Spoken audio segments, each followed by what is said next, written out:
بسم الله الرحمن الرحيم. مقدمة الكتاب.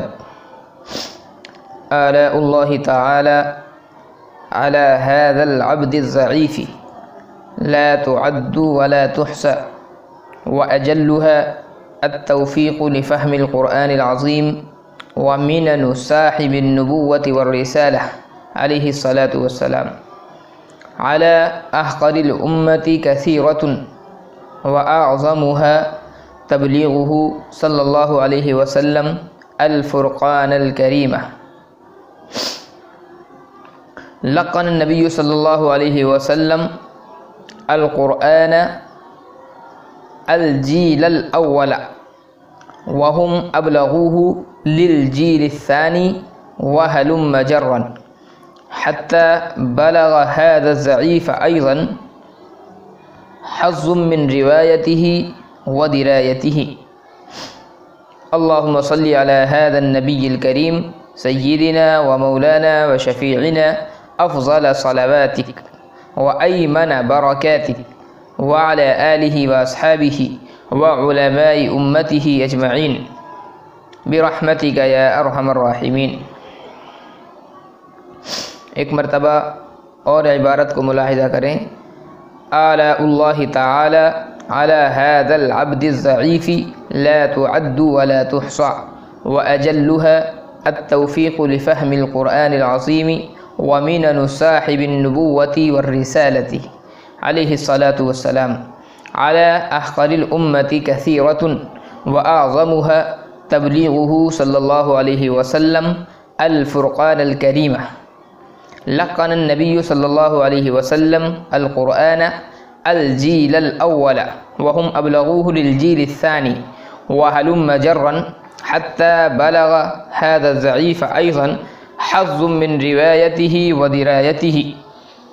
اللهم صل على هذا النبي الكريم سيدنا ومولانا وشفيعنا أفضل صلواتك وأيمن بركاتك وعلى آله وأصحابه وعلماء أمته أجمعين برحمتك يا أرحم الراحمين. ترجمہ دیکھیں اس عبارت کا. آلاء اللہ تعالی، اللہ تعالیٰ کی نعمتیں. آلاء بمعنی نعمتیں. اللہ تعالیٰ کی نعمتیں اس ناتواں بندے پر، علی هذا العبد الضعیف، اس کمزور اور ناتواں بندے پر، لا تعد ولا تحصى، بے شمار اور انگنت ہیں. دونوں ایک ہی لفظ ہیں تقریباً معنی کے اعتبار سے. عد یعد کے معنی بھی شمار کرنے کے آتے ہیں، اور احصا یحصی کے معنی بھی احاطہ کرنا، شمار کرنے کے معنی میں آتے ہیں. تو لا تعد ولا تحصى، بے شمار اور انگنت ہیں، یعنی ان کا احاطہ نہیں کیا جا سکتا. وَأَجَلُّهَا، اور ان میں سب سے بڑی، یہ ہا ضمیر جو ہے یہ اعلیٰ کی طرف راجع ہے. وَأَجَلُّهَا، اور نعمتوں میں سب سے بڑی نعمت، التوفیق لفہم القرآن العظیم، قرآن عظیم کو سمجھنے کی توفیق. وَمِنَن صَاحِبِ النُّبُوَّةِ وَالرِّسَالَةِ علیہ الصلاۃ والسلام علی احقر الامۃ کثیرہ، اور صاحب نبوت و رسالت صلی اللہ علیہ وسلم کے احسانات، منن احسانات، علی احقر الامہ، کم ترین امت پر، امت کے کم ترین بندے پر، کثیرہ بہت ہیں. وَأَعْظَمُهَا تبلیغه صلی اللہ علیہ وسلم الفرقان الکریمہ، اور ان میں سب سے بڑا احسان قرآن کریم کو امت تک پہنچانا ہے. لقن النبی صلی اللہ علیہ وسلم، آقا صلی اللہ علیہ وسلم نے تلقین فرمایا قرآن کریم الجیل الاول، صحابہ کرام کو. جیل اول سے مراد ہے صحابہ کرام. لقن النبی صلی اللہ علیہ وسلم القرآن الجیل الاول، آقا صلی اللہ علیہ وسلم نے صحابہ کرام کو قرآن کریم تلقین فرمایا. وہم ابلغوہ للجیل الثانی، اور انہوں نے تابعین عظام تک. جیل ثانی سے مراد تابعین عظام تک پہنچایا. وَهَلُمَّ جَرًّا اسی طرح سلسلہ چلتا رہا.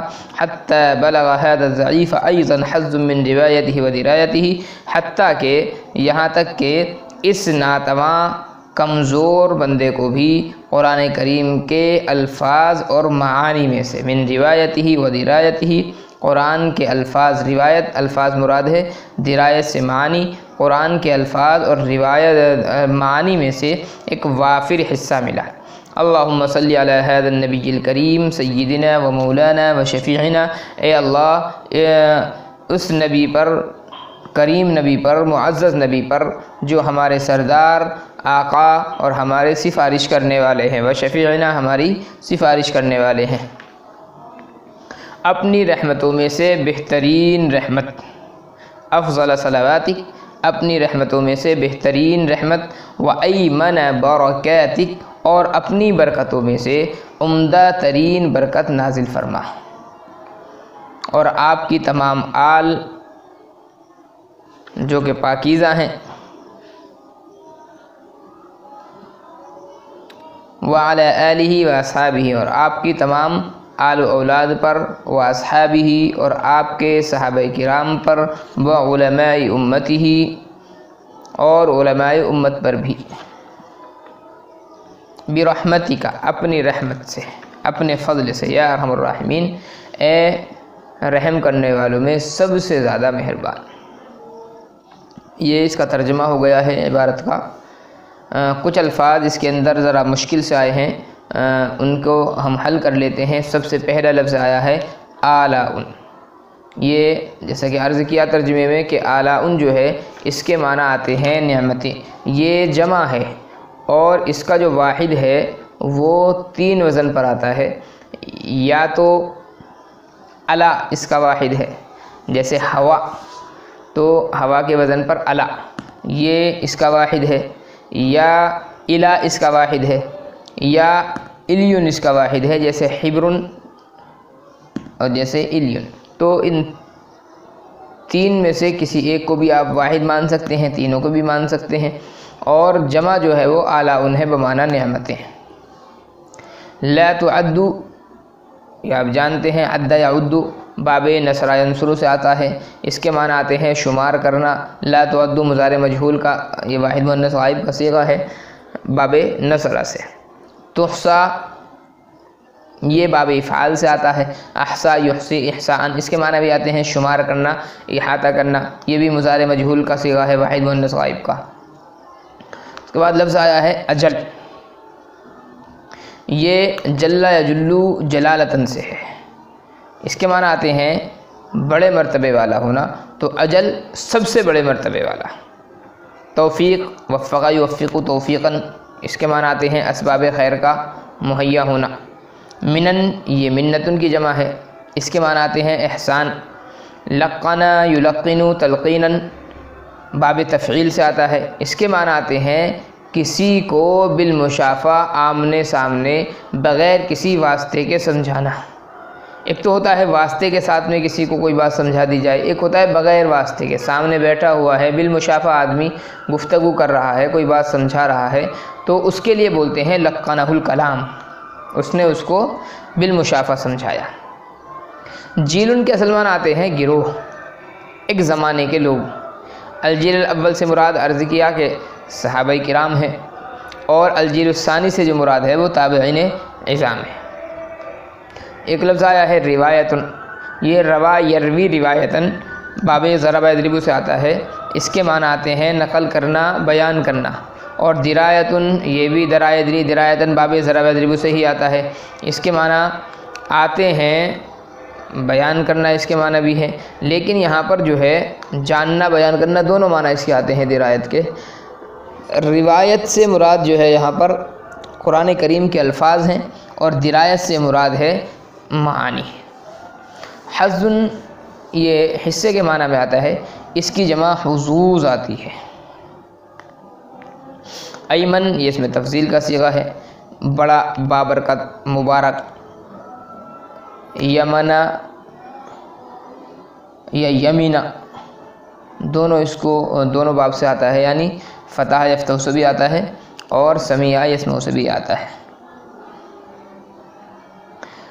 ایک لفظ یہاں پر جو بڑا اہم ہے وہ ہے حلم جرن، اسی طرح سلسلہ چلتا رہا۔ یہ حلم جو ہے یہ کیا چیز ہے؟ تو اس کے بارے میں یاد رکھنا چاہیے کہ حلم جو ہے یہ اسم فعل ہے، اس کے معنی آتے ہیں آنا، حلم آؤ، جرن اسی طرح، یعنی برابر جیسے ماقبل سے بات آ رہی ہے اسی طریقے سے بات آگے تک چلتی رہے گی۔ تو یہ بمعنی اس میں فعل ہوتا ہے، ایتی کے معنی میں ہوتا ہے یہ بمعنی آنا۔ اچھا، اب یہاں پر ایتی کے معنی میں تو یہ ہو گیا، لیکن یہاں پر مراد آنا کیسے ہو جائے گا؟ تو اس کے بارے میں عرض یہ ہے کہ یہاں پر جو ہے ایتی کے معنی میں تو ہے، لیکن یہاں پر اتیان سے حصی مراد نہیں، یعنی پیروں سے چل کر کے آنا یہ مراد نہیں ہوتا، بلکہ جہاں پر یہ لفظ استعمال ہوتا ہے عام طور پر مداومت اور استمرار کے معنی میں مراد ہوتا ہے۔ مطلب یہ کہ جیسے ماقبل سے سلسلہ چل رہا ہے ایسے ہی سلسلہ آگے تک چلتا رہے گا، تو استمرار اس سے مراد ہوتا ہے۔ جرن، جر یجرو، جرن کے معنی آتے ہیں کھینچنا، یہاں پر بھی حصی کھینچنا مراد نہیں ہوگا بلکہ اس سے بھی استمرار ہی مراد ہوگا۔ یہ اس میں کوئی مفہوم تو کوئی خاص ہے نہیں عبارت میں، کبھی اس کو باضابطہ سمجھایا جائے، بس مصنف رحمۃ اللہ علیہ نے اللہ تعالیٰ کی تعریف کی ہے اس عبارت کے اندر، اور اپنے اوپر خاص طور پر، حالانکہ پوری امت پر اللہ تعالیٰ کے بے شمار احسانات ہیں، لیکن مصنف علیہ الرحمٰن نے اپنے اوپر جو احسانات اللہ تعالیٰ کے ہیں وہ شمار کیے ہیں کہ اللہ تعالیٰ کا یہ بہت بڑا کرم اور بہت بڑا احسان رہا ہے کہ یوں تو بے شمار نعمتیں اللہ تعالیٰ نے ہر بندے پر نازل کی ہیں، اور جیسے دوسرے بندوں پر نعمتوں کا نزول ہوا ہے میرے اوپر بھی ایسے ہی نزول ہے، لیکن کچھ نعمتیں وہ ہوتی ہیں جو بندے کے لیے سب سے زیادہ اہم اور سب سے زیادہ اہمیت والی ہوتی ہیں۔ ان نعمتوں میں سے مصنف رحمۃ اللہ علیہ فرماتے ہیں کہ میرے لیے ایک بڑی نعمت تو یہ ہے کہ اللہ تعالیٰ نے قرآن کریم کو سمجھنے کی توفیق مجھے عنایت فرمائی ہے۔ بے شمار نعمتیں ہیں، لیکن قرآن کریم کا سمجھنا، اور ظاہر بات ہے آدمی سمجھے گا تو عمل کرے گا، نہیں سمجھے گا تو کیا عمل کرے گا؟ تو گویا کہ پوری اسلامی زندگی ظاہری جو ہے وہ مصنف علیہ الرحمٰن نے ایک جملے کے اندر بیان فرما دی ہے۔ اسی طریقے سے آقا علیہ الصلاۃ والسلام کے بھی بے شمار احسانات ہیں، اور سب سے بڑا احسان نبی صلی اللہ علیہ وسلم کا یہ ہے میرے اوپر کہ آقا علیہ الصلاۃ والسلام نے قرآن کریم کو صحابہ کرام کو تبلیغ فرمایا، پھر صحابہ کرام نے تابعین کو، اور ایسے ہی پھر آگے تک یہ سلسلہ چلا، حتیٰ کہ مجھ بندے تک بھی اور کمزور بندے تک بھی قرآن کریم کے الفاظ اور معانی پہنچے ہیں۔ ظاہر بات ہے آقا علیہ الصلاۃ والسلام کی تبلیغ کا یہ نتیجہ ہے کہ اس تبلیغ کے نتیجے میں ہم امت محمدیہ تک قرآن کریم کے الفاظ و معانی پہنچے ہیں۔ تو یہ نبی علیہ السلام